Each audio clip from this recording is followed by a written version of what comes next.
Okay, i-discuss ko lang ha. Ito yung matatamaan sa west side, 270 degree. Ayan, talagang luma na to, at ito ay pinaghahanap ng mga Hapon. Ayan, so in front niya sa east, kung dito tayo tatalikuran natin yung puno, ito yung gawin natin back asimut yan, tapos harap tayo east. Ayan, 90. Yan, ito yung matatamaan sa 3 feet. Nilagyan na natin ng staka. Ayan, gamit yung jack buwan natin ay nasukat natin yung dimension ng object. Ayan, so sukatin natin, meron tayong panukat. Ayan, sige, ano mo, sige, ayan, dyan lang. Yung sukat ng dimension ng item is 5 dito rin, ganoon rin 5 rin. Yung length niya, so G's dito rin. Ayan, so G's pa rin. So yung width niya 5, yung length niya ay G's. So parang isang gold bar lang na malaki pero siguro ito ay I think ammunition box lang. Nasa harapan talaga niya mismo. Ayan pa nga, mayroong bote talaga din. Siguro luma na yan, pero hindi natin yung pagbasehan. Yung pagbasehan natin dito kapag magtestig tayo, yung mga HTM sa ilalim below 2 to 3 meters. Okay, so ayan, harapan lang. Lumubog na yung araw, dun yung west side, lumubog na hapon na kasi. So yung pagpunta natin dito ay parang ninja moves lang, kasi alam na natin na pagka ganito ay basta prohibited na area, pero wala naman tayong ginagawang masama, nag-remap lang tayo.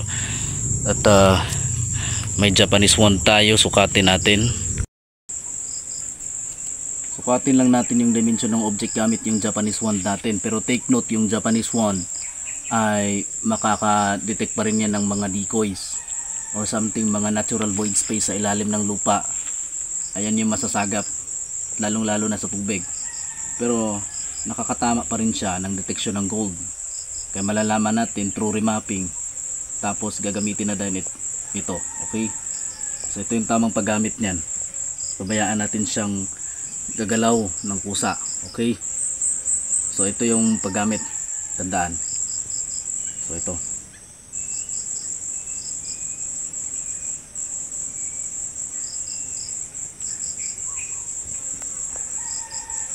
may sagap siya papunta dun. Dito naman tayo, kuha talaga siya ng kanto, hahatak siya dun, dito papasok. Kinulong na natin yung item, ganun din dito. So dito na tayo sa mga nilagyan natin ng staka, talagang iikot na yan. Ganun din dito. So dito na tayo sa gitna. Kapag lalagpas na naman tayo, ayan, pag dito tayo sa siding, iikot yan dito rin. Pag lalagpas tayo, babalik yan. So ganun din dito, nalagyan natin ng staka. Ayan, dito sa gitna. Ayan, ayan na yung aura niya. So 5 by 10 yung sukat ng dimension. So ngayon, galing na naman dito sa load na to, na maliitan lang, na nasa harap or in front ng fruit bearing trees na old langka. Kukompas na naman tayo, hanapin natin yung pinaka malaking deposito. Ayan, galing dito, kompas tayo papuntang code 2. Ayan po, klaro ba? Ayan, code 2. So ayan, 220, 225 yung 40. So galing dito, naka-code 2 siya, papunta doon. Ito, naka-code 8 ito. So which is ito yung indication na mababaw lang ito na load. Na galing dyan sa west side na may langka, na indicator pa rin ito na hindi ka na lalayo sa item, kasi sa color coding yung bunga ng langka ay yellow kapag hinog syempre. So yung yellow ay for centering yan. So malapit, pwedeng under at pwede ring distansya kaunti. So dito yung distansya na 3 feet lang. Sukatin natin yung galing dyan sa puno. Yan. Ayan. Wait lang. So ito yung pangsukat natin. So sige, sukatin. Hatakin mo dyan. So sige, sa puno. Papunta dyan. Galing dyan, papunta dito. Eksaktong 3 feet yan. Ayan o. So ayan. Sige. So ngayon, ulitin ko. Punta tayong code 2 to 5 degrees. Ayan.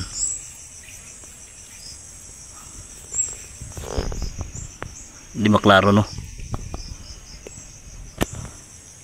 Ayan, nagpa-blurred siya. Pindutin mo nga para mag-ano siya. Ayan. So going tayo code 2 at magsukat tayo ng 40. So 2 to 5 degrees papunta doon, sukat tayo ng 40. So sige, saan yung panukat? Mano-mano natin to. Susukat tayo ng 40. Atakin mo. Dito ka. Ayan.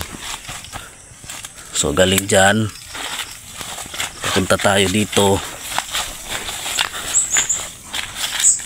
Ito yung G's. Ayan, G's. Sige, hatakin mo dyan. Huwag mong, ayan, 10 feet. So galing dyan 10 feet. Ayan, yung may staka. Dito ka naman. Ayan, dyan ka. So dyan, sukat na naman tayo. Another 10 feet. Mano-mano talaga to para maintindihan yung mga kaibigan. Ganito mag-remapping. Ayan. So galing dyan. Ayan. Ayan. Papunta dito. 20 feet na naman. Ay, 10 feet na naman. Ayan. So 20 feet na. So dito. Ayan. Ayan. 20 feet na.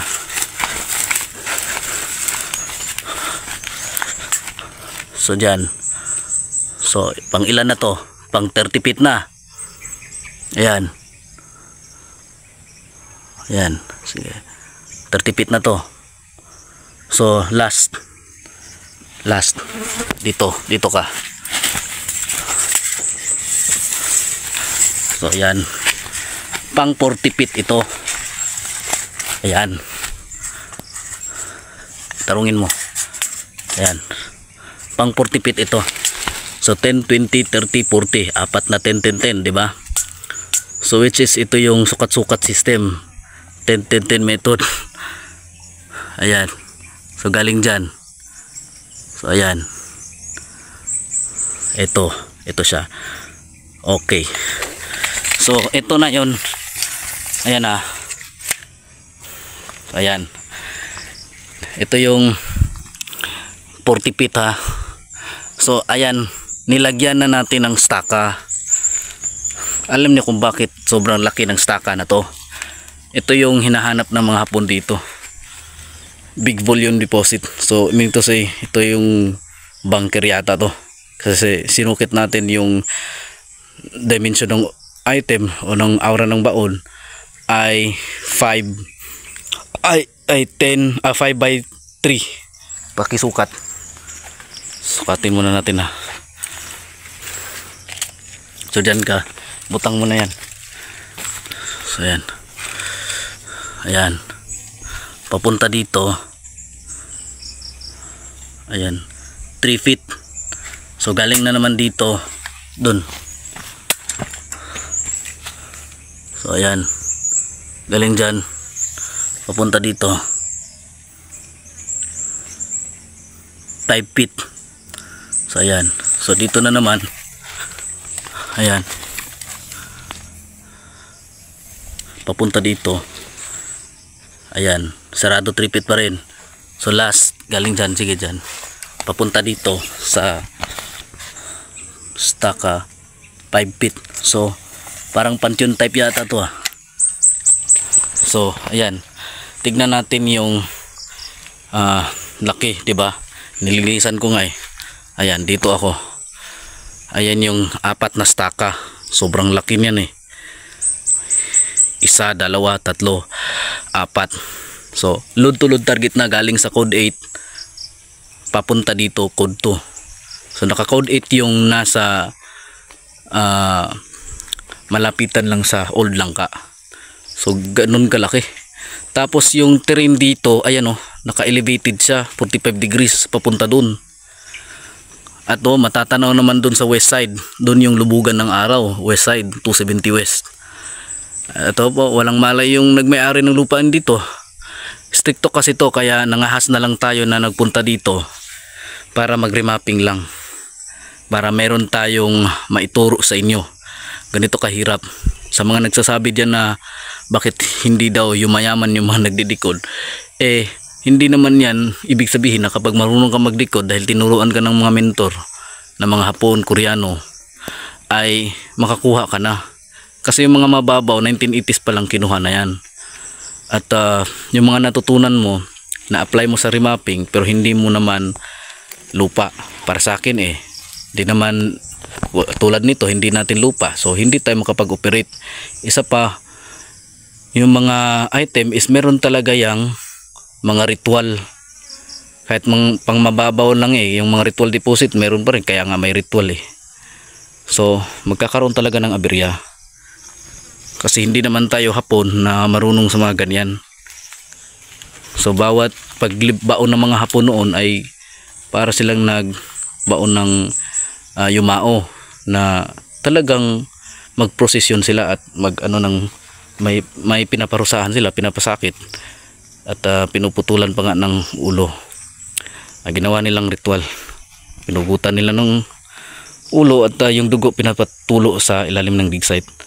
Ganon sila ka saklap. So kitang kita po yung laki. So hindi pa tayo nagtatapos at yung pinakamas mahiwaga pa dito no, engineering talaga to na layout. Alam niyo kung bakit? Kasi dito tayo sa gitna, kukumpas na naman tayo kung anong matatamaan sa 135 degrees. Ayan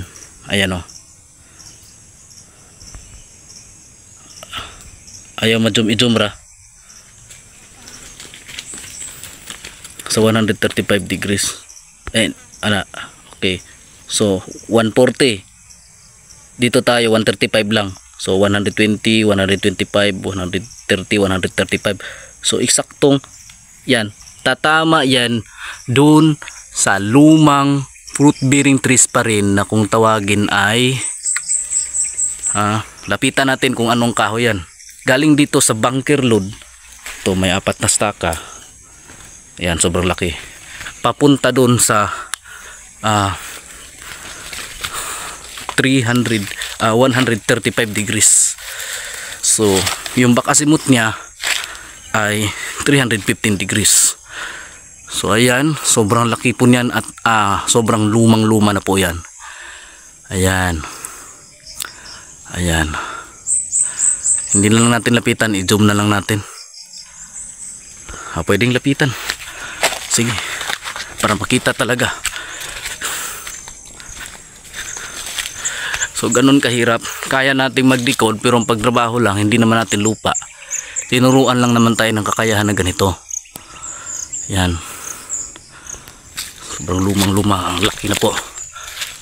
Ayan, 2 puno nga yan Ayan namatay na yung isa yan. Dalawang puno yan. Ayan po.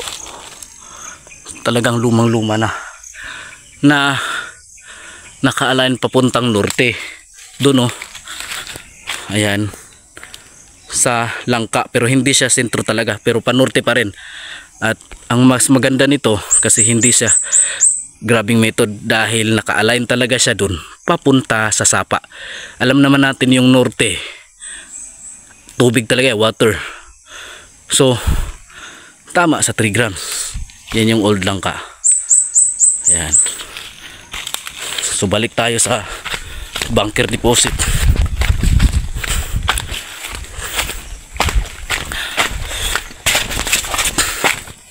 Ayan. Ayan. Sobrang laki. Kumpas tayo ulit papuntang code 8. So which is yung code 8 is mababaw yan pagkaganyan. So alangan naman natin, hukayin natin yan na hindi tayo nakipag-coordinate sa nagbayad, pero nakipag-coordinate naman tayo, ayaw namang papayag. Kaya kahit trespassing tayo, nilabag pa rin natin para lang mag-remap dito kasi binabalik-balikan to ng hapon pero kuhang-kuha na eh. So sa 45 degrees which is code 8, ayan, 40 and then 45 yung nasa 8 papunta doon. Ayan na yung load doon na maliit galing dyan. Ayan yung may mga staka, 4 na staka. Ayan, so malaki yan eh, malalim yan, magastos. Dito tayo, ito yung kaya ng magpipinance dito. Pangmaliitan lang oh, kuhang-kuha talaga natin yung dimension. So nakalimutan kong sukatin yung dimension na ipakita ko talaga hapon na kasi. Basta nasukat na natin yon, which is 3 by 5. Dito lang yung naano natin. So hindi na lang natin gamitan ng Japan yon dahil nagamitan na natin kanina. Ayan. So ayan. So ayan. Sa color coding ay yellow, so malapit lang yung item. So kung may giveaway, may malaki, at yung kung may malaki, mayroon ding maliit na load. Ayan. So maraming salamat po mga kaibigan. At sa wakas ay na-remap talaga natin dito. Ayan. So marami pang mga nakascattered na load dito kasi naka-multi load eh. Prepared site kasi ito eh. Ayan pa nga yung old bully oh, doon sa malayuan. Lumang-luma na din yun. Ganon ang mga engineering. Kaya iba-iba man ang setup, iba-iba ang pattern na ginamit, iba-iba ang decoding, pero mayroon tayong matrace na true single compass decoding lang. So dito tayo, kumpasan natin yung papunta dun sa bully, galing dito sa item, itapat natin sa puno na lang. So tansya na lang natin to na kung tatama ba talaga siya. So nandito is 320 papunta doon. Sana ba yon? Ligas lang gamay. Sobrang layo, ibang usapan naman yun. Tapos may old flagpole doon na sinira na ng mga treasure hunter doon sa pinakaibabaw na makikita yung dagat doon. So dito lang tayo sa naka elevated na lugar dito sa east side, doon west side. So maraming salamat po, at least na ipakita ko sa inyo ng tama kung paano mag-remap. Hindi lang po yun dahil marami pa tayong re-remap. Compass lang gamit natin, at yung gamit natin Japan lang eh. At take note na yung Japan ay makakasaga pa rin yun ng decoy, pero kapag mag-remap kayo dyan nyo na masukat talaga yung laki ng baon ng object. Basta meron lang siyang bala. Yung sa akin ay meron niyang bala, pinipix ko na. So maraming salamat po. Ayan.